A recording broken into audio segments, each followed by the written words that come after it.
Today's video is sponsored by Warface. Aside from that though, everything else about this shell exchange went over great actually.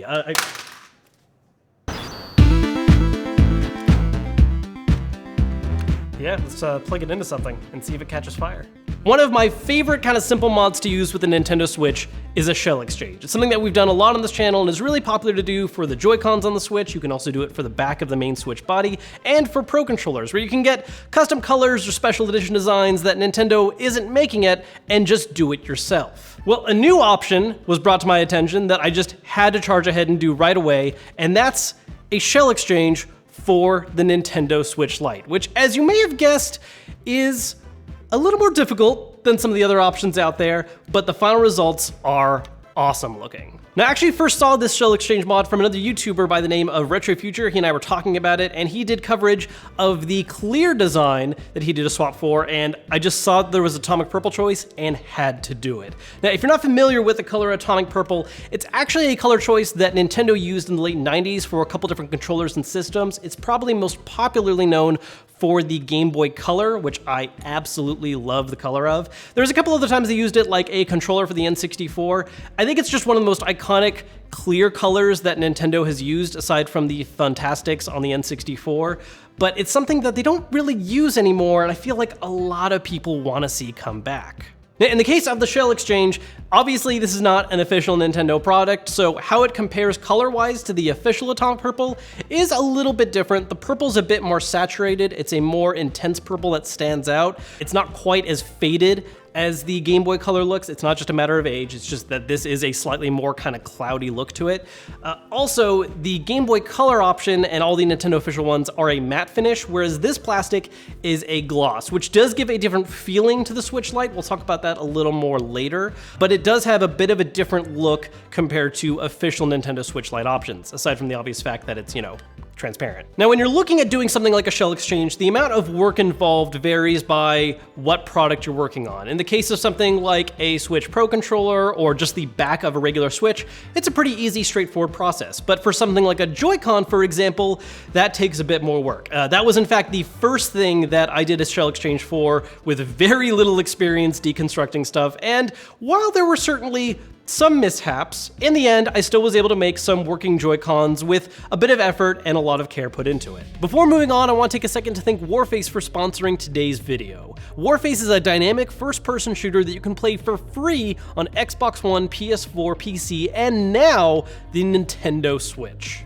The game has already amassed a bunch of players on both PC and console, but with the addition of the Switch, you can now not only play docked on your TV, but on the go in handheld as well. And it even takes advantage of a couple unique features of the Switch, like HD rumble and gyro controls to give you a little more precision aiming. Nearly all the content from the consoles is available on Switch, with new PvP modes and special operations coming up in rotation every week, including the new Titan update. Before, you could play as Rifleman, Sniper, Medic, and Engineer, but now with the Titan update, you can play as the new SED class, a playable robot that's a little slower than the other classes, but it makes up for that by having its own unique weapons, it's immune to being knocked down, and it can even traverse obstacles on the map without the assistance of other players. Right now, new players on PS4 and Xbox One will get a free Gorilla Skin bundle, while new players on the Switch will get that, plus a tactical axe and a VIP booster for 7 days. So make sure to check out that link down below to start playing for free now. I'm not gonna lie, I almost didn't do this video because it looked really daunting to me, just even watching some of the tutorials behind how to do the shell exchange. It's just a lot more work. To be honest though, once I actually put in the work of taking this thing apart and putting it back together for the shell exchange, it wasn't that bad. Compared to the first time I did a Joy-Con shell exchange and doing this one, it went along actually quite a bit more smoothly. Part of that is because I've done Joy-Con shell exchanges, and so now I have that skill set a little bit more under my belt. But at the end of the day, it's actually a lot of the same processes, it's just doing a lot more of them. Keeping track of a lot of screws you're taking apart, making sure to be careful when you move boards around, taking a lot of care in unplugging and replugging in ribbon cables. All of these things are definitely a little annoying, but at the end of the day, you're doing the same stuff as a Joy-Con, it's just a lot more of it. The one thing that is more unique and scared me a lot going into this exchange is removing the screen. Oh yeah, the screen's popping out a little bit. So, we'll just never hold it upside down. Was this a bad idea? Possibly. See, the screen on a Nintendo Switch Lite is actually glued into the front shell plate, so you have to heat that up to peel it off properly. You can try to do it without any heat whatsoever, but that's gonna take a lot more effort and is frankly just a very scary thing to do because you're gonna hear a lot of pulling and kind of slightly breaking noises. Truth be told, this is the one place where I made a tiny bit of a mistake on doing the shell exchange. In the process of removing the screen from the front shell, most of the glue didn't actually stay with the screen, which you kind of want it to because you want to reuse that when you're attaching it to the new shell. All right, I'm just pulling the glue. In my case, most of it stayed stuck to the original shell for the Switch Lite. So as a result, I don't actually have any adhesive currently holding this screen in this Switch. As it stands, it's actually holding together really well. It doesn't have any noticeable difference at all. Obviously, with all the stuff that's holding it together on the inside, it feels perfectly flush and like a normal screen, but I'm pretty sure that if I dropped this or gave it any kind of heavy impact, the screen could pop out. If I was planning on having this be my main go-to Switch, I would more than likely do the work again and fix that up. But I mainly want to do this exchange for the sake of the video, and I'm going to hold on to this as more of a kind of collector piece and not have it be my main Switch. Aside from that little adhesive issue though, overall this came together really well. I didn't have any problems putting the rest of the body back together. I think I may have swapped 1 or 2 screws, but it all fits and works well. All the buttons feel the way they should, everything's working. Honestly, in the end, this came together better than a lot of shell exchanges I've done. I found that a lot of Joy-Con shells have a bad habit of being just a little misshaped in some spots, and as a result, depending on if you over-tighten some screws here and there, it can lead to some swelling in the body and just little imperfections that are annoying. They're not always super noticeable, but it's still really annoying once you do notice them. I haven't had any issues like that with this Lite at all, which is really impressive to me and I'm super happy with. There are a couple aspects of the shell exchange I did not follow through on. For instance, I'm still using the regular white buttons that are a part of the Switch Lite. This mod kit did come with a set of colorful buttons if you like the Super Famicom look. Because my goal was focusing more on the Game Boy Atomic Purple style, I didn't feel the need to swap those. Another thing I didn't use was a screen protector that it comes with that actually also acts as a bezel replacement for the system. Truth be told, I really hate putting on screen protectors. I just always seem to find a way to leave some air bubbles in. So a kind of cheap workaround I did, not exactly cheap, is that I used a gray Switch Lite instead of another color, because one of the kind of weird things about Switch Lites is that the bezel on the screen is a part of the screen itself, it's not part of the shell. So if, for instance, you used a blue or yellow Switch Lite, you would have a very bright blue or yellow bezel right here, right now. So the screen replacement they have for it is just a screen protector that goes over that and adds a black bezel so it has a more consistent look. Because I used the gray one, I feel fine with that. And if you're thinking of using the Pokemon Switch Lite, don't. Come on, it's a collector's edition.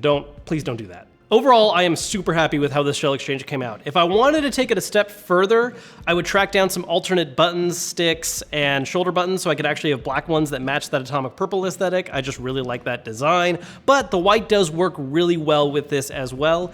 I would also love to track down a decal or sticker to add the Nintendo Switch logo back to the back of it. I just really miss having it. And considering part of the point of the Atomic Purple design is to show the insides, well, you're not really missing much because this metal plate here is covering a lot of it, so the Switch logo would still look really nice here. One interesting thing about this shell exchange I do want to talk about a bit is there seems to be a little bit of variance either in the molds or the colors as far as the size goes. Again, I was talking to Retrofuture who did this same mod but with the clear shell case, and in his case, the Switch actually ended up being a little bigger in size, and as a result, some of his cases that are really form-fitting weren't fitting as well anymore. On the other hand, for mine, the Atomic Purple, it actually appears to be a little thinner than the official Nintendo Switch. And as a result, it's fitting a lot of my grippier cases like the Satisfy grip or the Skull & Co grip. Both of those fit this perfectly and have maybe just a little bit more room on them.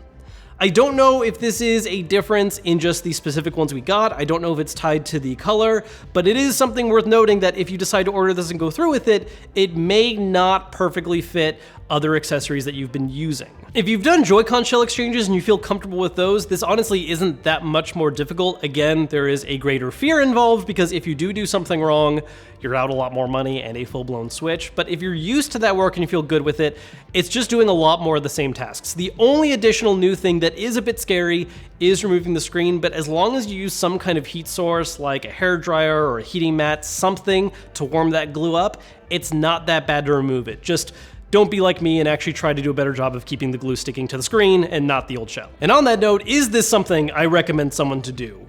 Yes, if you are very sure of your execution. This is something we've talked about a few times in the past with Joy-Cons, where it's a really cool thing to do and it's not as hard as you might think, but at the end of the day, if you do make a mistake and something goes wrong, you are out of that product. And in the case of a Joy-Con, you're out 40, 50 bucks, half a controller.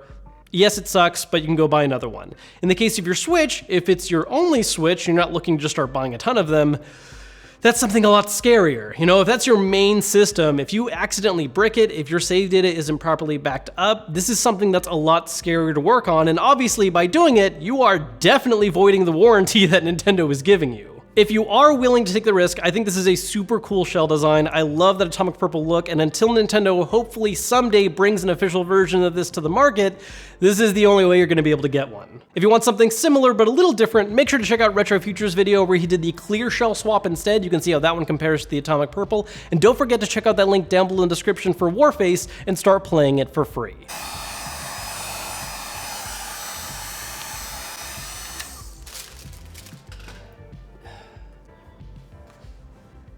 And that's just, you just boop, boop.